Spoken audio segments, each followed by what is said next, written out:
Picture this. You've just woken up. You've opened the tent and you put your head outside. 7 o'clock in the morning in the middle of winter, and you see this sunrise. God damn, it's beautiful, isn't it?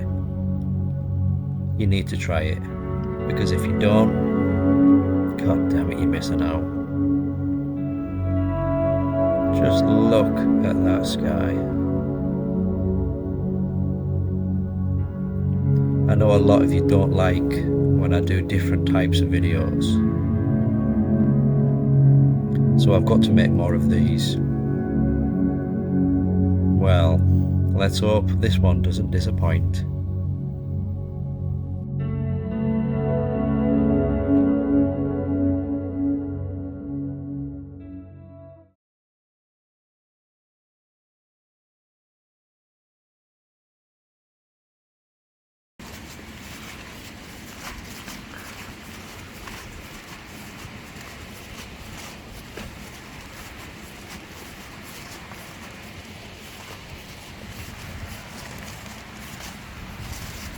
So,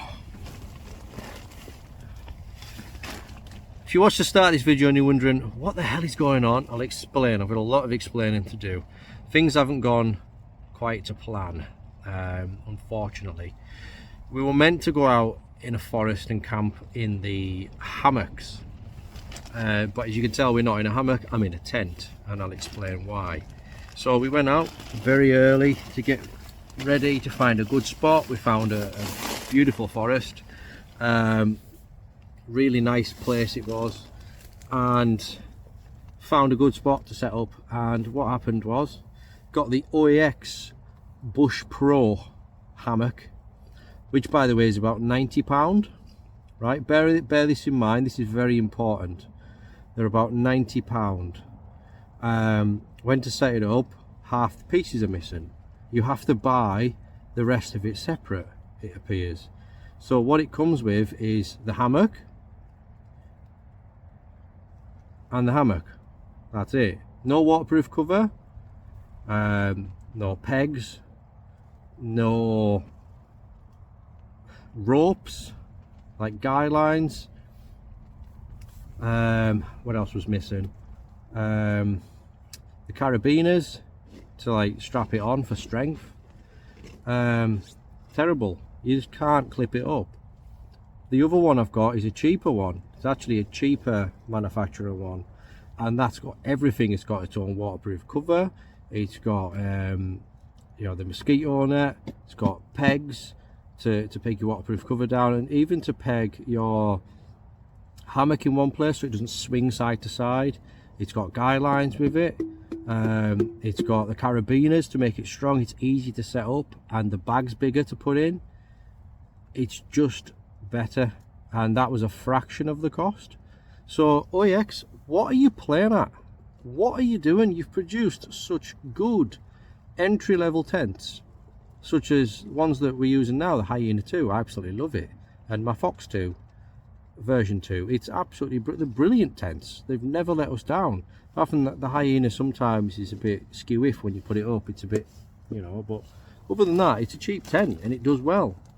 What are you playing at? Really have disappointed me and let me down, thinking, wow, HYENA, yeah, it'll be good this, and it just isn't. It's poor beyond belief. It's terrible. It's unusable, to be quite honest with you. I don't know what to do with it. Do I buy the extra bits and wait till summer and do some hammock camping? I don't know. But anyway, that's what's happened. We started off in a forest and we've ended up on a beautiful little fell side, quite near to the motorway actually. But it's really nice. It is really nice. The sky tonight is beautiful. The moon's out and it just makes the clouds look so nice. We're very close to a road. There shouldn't be any problems, to be honest. But no, that's what's happened. That, you know, it just, yeah, the hammock thing didn't, yeah, not good at all. Disappointed. Yeah, if anyone's watching this and you're thinking of buying an OEX Bush Pro hammock, probably avoid it. To be quite honest, I would stress that you send it back immediately and avoid it unless you've got all the extra pieces you need. Avoid it. Yeah, the tents though are fine, you know, the tents are all right. But anyway, tonight's setup, I've had to quickly rush back to my house, get my tent and some other bits and pieces for my tent gear, so I've had to quickly run back and get that.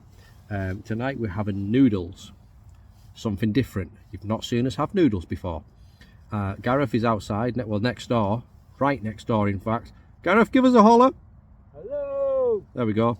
So what else we've done different as well tonight, I've obviously got the HYENA 2, and I don't know if you can see this, but underneath, you can probably hear it, is a 3x3 waterproof tarpaulin, which gives this vestibule area in the HYENA 2 its own footprint, which means it's fully waterproof, it's fully dry, and then the tent itself, even though that is like a 10,000 hydrostatic head floor, I have never had an OEX tent let water in before, never.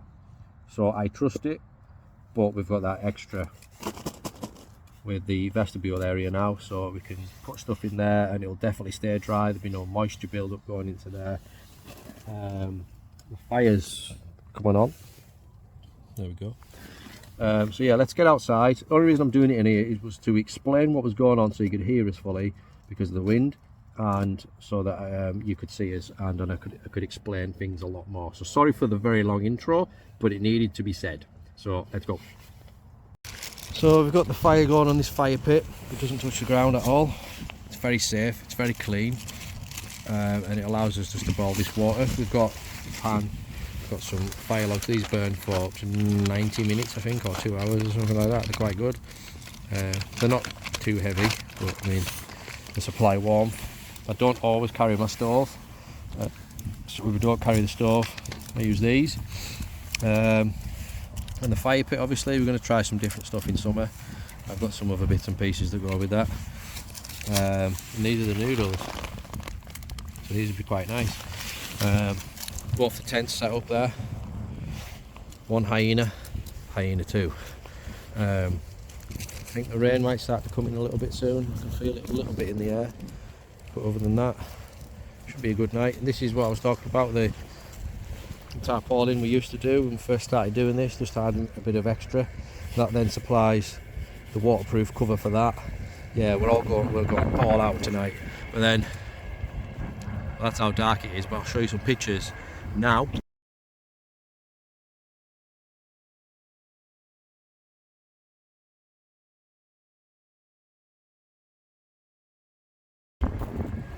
Yeah, so you can see the difference, you can see how dark it is.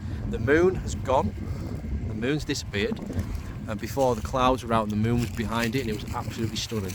So yeah, we're going to quickly get this food done. If the rain doesn't get too bad, just stay out here a little bit more, but if it does, we can get in the tents and just chill for a bit. But we've set them up in the right time, I think, and it is, well, it's 10:15, so yeah, doing good. Well, the moon's back now, look. I might put it in pro mode and you can see a bit more. Noodles, just gotta wait 3 minutes, let them cook. Fire's chilling nicely. Gareth's got his noodles there. Very nice. Can't wait for this, then we're gonna chill. Very nice. I was just saying to Gareth there off camera, when we came out before and we started the hammock stuff messed up, and I was just like, you know what, I just want to go home, like this night's ruined. And the second we found this little spot, put the tents up, I was like, nah, I don't care anymore. This is great, this is awesome, you know. And a lot of people, I put a post on my community the other day about possibly not being able to go forward and filming, and a lot of people are like, oh well, why are you doing it if you don't enjoy it? I do enjoy it. I really, this is what I like doing. It's not that's the problem. It's, you don't realise how hard it is in the background. So for instance, buying new gear, every individual video costs money to make, and a lot of people don't realise that. They think it's just, you go out, you make a video, but there is costs behind it, and that's what I was getting at. It's hard to see the future, especially when I've got 12,000 subscribers, which is awesome, right? But only 1.5 to 2,000 potentially are watching it, which means that the rest of the people that are subscribed potentially don't watch the videos. So you've got a small percentage there, and that's just not just me, that's over the whole YouTube. But it makes you think, what's the point? The subscribers mean nothing. It's how many of them people watch your story and watch your videos. The watching side of it, the people that stay with you and comment and and stay along for your story, they are the channel, they are part of the channel, and that's what makes it. And it's hard when it's just hard to think about the future. It's not because I don't enjoy camping. I didn't enjoy what I was doing beforehand. That's why I started doing this. The only other thing I've really enjoyed other than that was the exploring side of it, but you can't really do that now. This is the pinnacle. This is awesome. So yeah, I don't plan not to film anymore. I plan to keep going as long as I can, but it was just basically a heads up to say, look, this might be hard to do, this might be hard to carry on, especially with how things are nowadays with the cost and stuff like that. Sometimes it's a lot. And when I've got people asking, oh, when's the next video out, when's the next video out, I don't know. So that's all I was getting at. Yeah, let's enjoy, I was going to say the moon, but it's gone again. Let's just enjoy this awesome scenery. You're going to see some awesome stuff in the morning as well, our view and stuff, and hopefully we're away early enough and no one bothers us. Right, so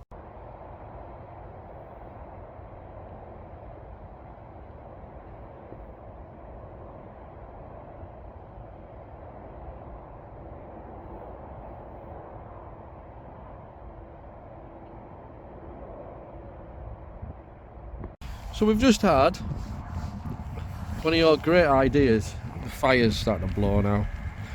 One of your great ideas. So the noodles, little pots you can buy from like Home Bargains of B&M, basically. Blue Dragon they're called. They come in their own pot. They've got a fork. All you do is boil water, put the water on. It's kind of like a pot noodle. Very light, very easy, very cheap, like £1 something. Little bit of water, and that's it.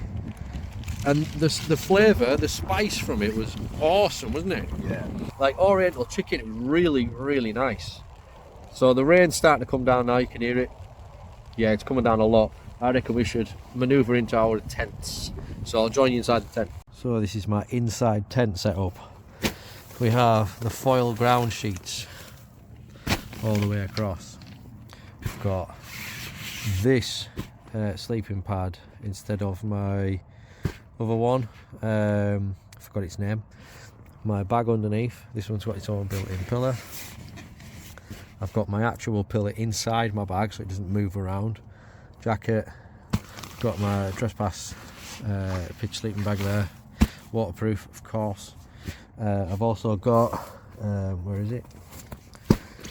A different thermal sleeping bag liner. I do have one of these that's heated, but that's just for extra heat inside of the sleeping bag. We've actually got the fire going still. You can just see it. It's in a safe place, don't worry, but it'll just supply a little bit of heat into the tent. It is actually quite toasty warm in here. I'm just gonna I've put my sleeping socks on.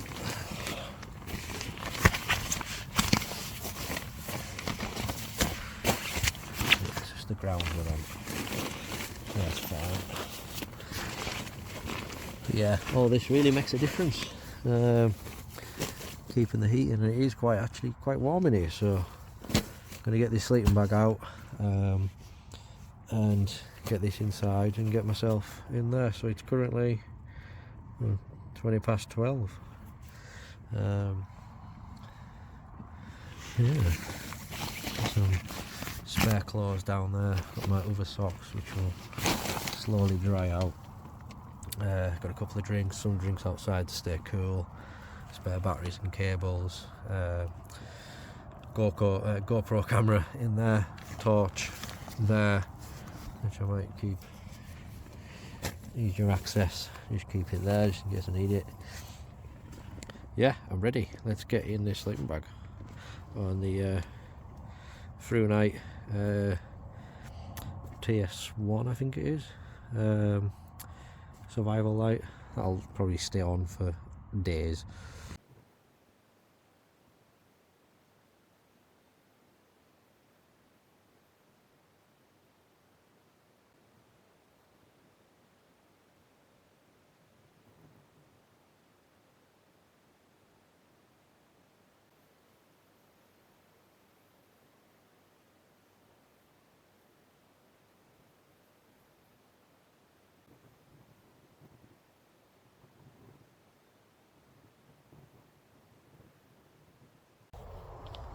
Oh, good morning.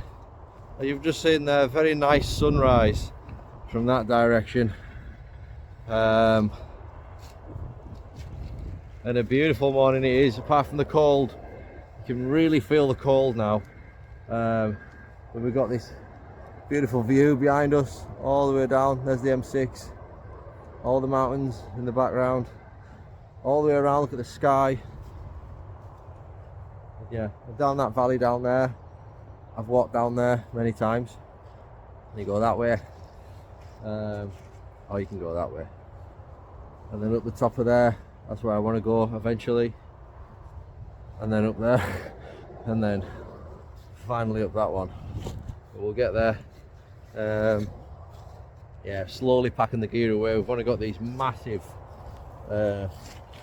tarpaulins to put away, and that'll be it. Yeah, this is where we camped. It's basically on the side of the road. So I'm going to pack these tarpaulins away, jump in the car, and try and warm up. So yeah, that's been pretty successful. Well, are you cold? I'm freezing. I'm cold. It dropped down to about 3 degrees last night. It's not too bad. 3 degrees now. Yeah, oh, it's still 3 degrees. Copable, not too bad. I've been in worse, so I've actually been in minus before. But yeah, not too bad. I quite enjoyed it. The views are awesome, and I've never slept here before, so you can see you're struggling. Yeah, it is quite cold, so. But yeah, if you enjoyed that one, you know what to do. Drop some comments down there. Do all the normal, usual stuff, and head over to Instagram to see some daily updates of stuff. That's where you'll find it. So it's a piece from me. And peace. See you next time.